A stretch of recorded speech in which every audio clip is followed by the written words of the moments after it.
Olá pessoal, tudo bem? No vídeo de hoje do canal Insight Edu, a gente vai resolver uma questão da OBA, que fala aqui sobre o assunto do raio da Terra. Para quem não sabe, tá? A OBA é a Olimpíada Brasileira de Astronomia e Astronáutica. E a gente vai trabalhar aqui com a ideia do raio da Terra. Pois então, ao contrário do que algumas pessoas aí têm acreditado nos últimos tempos, a Terra ela é esférica, tá? Vou até colocar aqui esférica, então ela é como se fosse uma bola gigante e o raio dela, ou seja, a distância do centro até a superfície é de aproximadamente 6.400 quilômetros. Aqui, né, 6.371, que é a medida mais precisa que a gente tem. E essa questão aí que a gente vai resolver agora é bem interessante porque vai mostrar pra gente a ideia inicial aí de como começou a ideia de dizer que a Terra ela é esférica e não plana, beleza? Vamos lá então. Num círculo de raio R, seu comprimento mede 2πr, use π igual a 3, e temos 360 graus. Eratóstenes, cerca de 276 a.C. a 193 a.C., sábio grego, nascido em Cirene e falecido em Alexandria, diretor da grande biblioteca desta cidade, no Egito, sabia disso. Ele também sabia que num certo dia, ao meio-dia, em Siene, atual Assuã, uma cidade a 800 quilômetros de Alexandria, ao sul do Egito, o sol incidia diretamente no fundo de um poço e nenhum obelisco projetava sombra nesse instante. Porém, no mesmo dia, em Alexandria, um obelisco projetava uma sombra. Tal fato só seria possível se a Terra fosse esférica, concluiu ele. Coincidentemente, ambas as cidades estão próximas do mesmo meridiano. E aí a questão te dá uma figurinha ali que mostra o obelisco em Alexandria, o poço na cidade de Siene, né? Mostra ali a ideia da curvatura da Terra e dos raios de sol incidindo. Pergunta: Eratóstenes mediu o ângulo C, indicado na figura, e encontrou o valor de 7 graus. Com isso, ele determinou o raio da Terra. Determine o valor encontrado por Eratóstenes para o raio da Terra em quilômetros. Dica: você só precisa de uma regra de 3. Bom, a nossa contextualização é a seguinte: havia a cidade de Siene e a cidade de Alexandria. E aconteceu que em um certo momento o Eratóstenes ele observou o seguinte: olha, na cidade de Siene tem um obelisco aqui, ou um poço, como você quiser, mas tem um obelisco aqui que seria reto em relação ao chão, e em um determinado horário não existe sombra, o sol está bem a pino, que é o que a gente chama, quando o sol incide de maneira perpendicular à superfície, tá? Então não tinha sombra. Só que ao mesmo tempo, em outra cidade, Alexandria, que ficava a 800 quilômetros de distância, a gente tinha o quê? A gente tinha esse caso aqui, né, que havia a formação de sombra, porque a luz do sol chegava, mas ainda havia uma sombra, e daí o Eratóstenes foi lá e mediu essa sombra aqui, né, o ângulo destacado aqui em vermelho nessa sombra, que foi de 7 graus. Então surgiu a ideia aí de que a Terra, para explicar esse fenômeno aqui, ela só poderia ser esférica, tá legal? E a questão falou o seguinte também, né? Falou que para a gente calcular o comprimento de uma circunferência, então só para colocar aqui para a gente relembrar, o comprimento de uma circunferência, que eu estou chamando de C, é dado por 2 vezes π vezes o raio. Π é aquele valor lá que é 3,14159 e assim por diante, mas a questão pediu para a gente fazer o seguinte: pegar o valor do π aqui, né, e arredondar ele para 3, tá legal? Então o π a gente vai assumir como 3. Bom, e aí a questão falou o seguinte, que a gente pode usar uma regra de 3 para fazer essa questão, mas como que a gente vai pensar isso? Bom, imagina o seguinte, o que eu posso colocar aqui? 7 graus foi a diferença aqui considerando 800 quilômetros aqui da Terra, certo? 800 quilômetros aqui da superfície correspondeu a uma variação de 7 graus. Se fosse, por exemplo, imagina que eu tivesse a cidade aqui de Siene e eu tivesse uma outra cidade aqui, vou até continuar o desenho, em que eu tivesse um obelisco aqui. Nesse caso, o meu ângulo aqui seria de 90 graus, né? Então, quanto maior for a distância aqui entre uma cidade e outra, maior vai ser o ângulo aqui relacionado à sombra, tá? De modo que quando fizesse uma volta completa, daria 360 graus. Então, como que é a ideia, que é a lógica para você pensar? A distância entre essas duas cidades é 800 quilômetros, e isso formou uma sombra de 7 graus. Agora, imagina que se eu tivesse, por exemplo, uma outra cidade aqui, uma cidade qualquer, que estivesse a 1.600 quilômetros. A sombra teria 14 graus. Então, vou até colocar aqui, ó, que nesse exemplo que eu estou colocando, a sombra teria 14 graus. Então, segue uma proporção. Quanto maior for a distância entre a cidade que a gente está considerando e Siene, que é a cidade em que a gente ia ter o sol a pino, ou seja, o sol incidindo sem formar sombra, né? Quanto maior for essa distância aqui, maior vai ser esse ângulo aqui de sombra que é formado, né? Então, uma volta completa daria o 360 graus. Então, existe sim uma proporção. E qual que é essa proporção que a gente vai calcular aqui? Bom, eu sei que 360 graus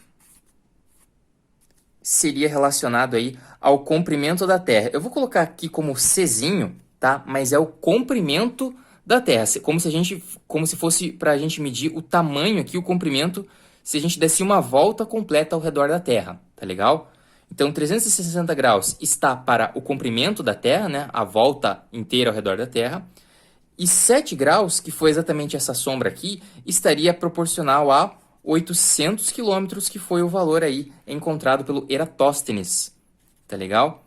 Então, beleza, a gente tem uma regra de 3 aqui. E veja qual que é a ideia. A questão pediu para a gente calcular o raio da Terra. Bom, com essa proporção aqui, com essa regra de 3, eu consigo calcular o comprimento da Terra. E como o comprimento da Terra é 2 vezes π vezes o raio, quer dizer que a gente consegue sair do lugar e calcular o raio da Terra, né? De acordo com essa mensuração inicial aqui lá antes de Cristo, há mais de 2.000 anos. Tá legal? Então vamos lá. Como que a gente faz para resolver regra de 3? É bem tranquilo, né? A gente faz multiplicação cruzada. Então fica 360 vezes 800, tá legal? É igual a 7 vezes C.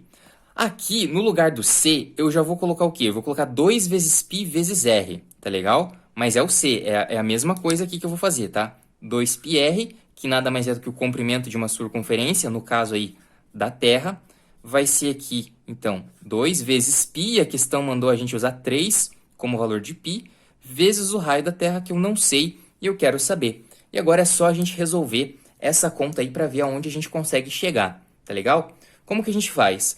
Bom, tem vários zeros aqui nessa multiplicação, então vamos pensar o seguinte, 36 vezes 8 dá quanto? 8 vezes 10 dá 80, 8 vezes 20 dá 160, 240, 8 vezes 6 vai dar 48, então 240 mais 48 vai dar 288. É isso? É isso. E tem 3 zeros aqui, né? Então eu coloco 3 zeros. Isso é igual a 7 vezes 2, 14 vezes 3 vai dar aí 15, 45, 42, né? Fazendo as contas aqui rapidão, 42. 6 vezes 7 vai dar 42. 42 vezes o raio. Então, o que a gente precisa fazer agora é só uma divisão, né? Aqui o 42 está multiplicando, eu passo dividindo para isolar o R, que é exatamente o valor que eu quero saber, né? É o raio da Terra. Então vai ficar o quê? Vai ficar que o raio da Terra vai ser 288.000 dividido por 42. Bom, vamos fazer essa conta aqui, 288 dividido por 42. Vamos pensar aqui que é 40. 40, 80, 120, 160, 200, 240, 280. Então, daria 6, 7, mais ou menos. Vamos lá, vamos simplificar por 2 em cima e embaixo. Metade de 288.000, eu vou simplificar por 2 porque, né, os números são pares. Metade de 288.000 é 144.000. Metade de 42 é quanto? É 21, certo? Dá para simplificar mais um pouco? Dá, né? Porque esse cara aqui é divisível por 3 e esse cara aqui é divisível por 3 também, né? Então, fazendo essa conta aqui, por que esse cara aqui de cima é divisível por 3? Vamos lá, vamos por partes. Se eu somar os algarismos desse número, vai dar 1 mais 4, 5, mais 4, 9. Como a soma dos algarismos é 9, e 9 é um múltiplo de 3, quer dizer que esse cara aqui, 144.000, é divisível por 3, beleza?